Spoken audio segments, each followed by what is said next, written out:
How to make up for lost time supersizing your business. Sharon Horne-Ellstrom here, and our idiom, our expression today is make up for lost time. It means to hurry and compensate for a waste of time or wasted time on a project, wasted time doing something. It first appeared in writing in 1774, and then again with a slightly altered meaning to try to make up for time if you were behind schedule in the 1800s. Now, to accomplish something that is actually taking longer than you originally thought is sometimes we use the expression make up for lost time. There's like 100 different ways to describe this particular expression, just like every other expression with respect to time. If you do a synonym search or if you look for other ways of saying something, you'll usually find like 100 different ways of saying the same thing. So to make up for lost time could be to catch up on a project, to hurry up, to make progress, to get ahead, to make up lost ground, to gain ground, whatever. There's all different ways of saying it, but they all mean something took longer than you thought it was going to take, and you're trying to make up for the extra time it's taking. If you're in a business and you're starting a business, you know it often takes, and growing your business, everything takes longer than you think it's going to. You can't possibly anticipate all of the things that are going to happen when you're launching a new product, launching a new service, starting a company, building a company, adding product lines, adding and serving different people. There's no way to anticipate everything, but one of the ways you can make sure that you're not making up for lost time or trying to catch up is by planning. Make sure that you're planning ahead of time.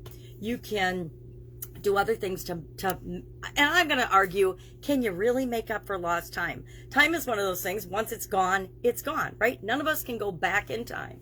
At least I'm not aware of any real time travel devices except in movies that we can use to go back in time and redo something. So once we've lost time, or once we've spent time, or once time has gone by, it is just gone in each and every one of our lives and in each and every one of our businesses. Now we can make amends, we can learn lessons from things that took longer or mistakes that we've made, we can apologize, we can try to fix things that we've broken or mistakes that we've made, but can we really make up for lost time? I argue not so much. I don't think that we really can.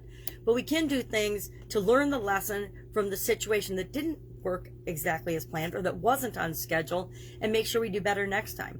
I like to journal and keep track of lessons learned and things that do work out well and things that don't work out well, so that I make sure that I don't make the same mistakes over and over and over again. That doesn't mean I haven't made the same mistakes over and over again. Of course not. I've made the same mistakes over and over again, which is part of how I learned the lesson. So we can use tools like journaling or planning software or all kinds of things to try to stay on track.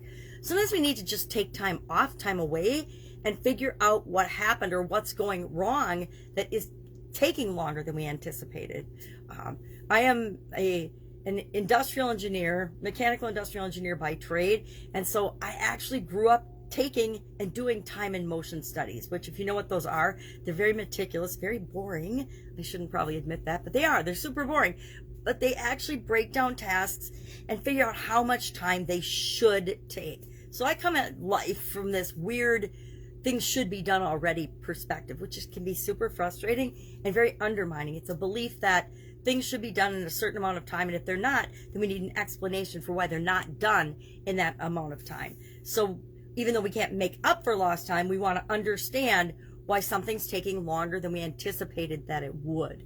Maybe supplies were held up. Maybe a vendor didn't deliver as promised. There's all kinds of things, but we want to find out what those things are so we can put safeguards in place so that they won't happen again in the future.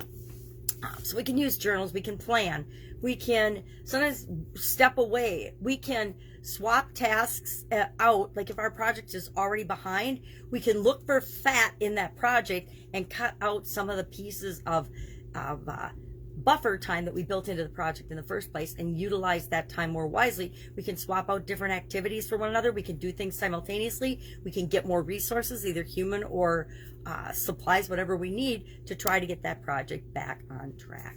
But again, I'm going to argue that we can't make up for lost time. So I think this is a really interesting saying. And I think it puts us in a position of feeling like we're always wrong or behind or off. And that makes it difficult to supersize and grow our business if we think we're not ever doing it fast enough. So Love to know your take on this particular idiom or expression. Do you believe you can make up for lost time? How have you made up time on projects in the past when you've been behind on projects? I don't know about you, but the bigger the company, it seems, the more ways it is to get behind on a project. So as our companies grow, as we supersize and build and grow our businesses, the problems just become more complex. And as they become more complex, there's more places where we can fall through the cracks and we can lose time. But guess what? I believe everything happens exactly when it is supposed to happen, and that we are not ever behind, and we haven't lost time, or we're not missing out. We just aren't ready for it yet. And when we're ready, our business will supersize. Until then, we just keep plugging away and growing and learning and becoming the best version of ourselves and our businesses. And that's the best that we can do to make the world a better place. All right, look. Almost said love ya. Have an awesome day. I do love ya. Love you for listening. Have an awesome day. And any questions, ask. Otherwise, I will be with you tomorrow. A couple more days of time-related idioms, and then we are going to move on to a different topic. I'm thinking money for November, because money becomes a big deal at the end of the year. So have an awesome day. If I can help you, ask. Otherwise, I'll be with you tomorrow.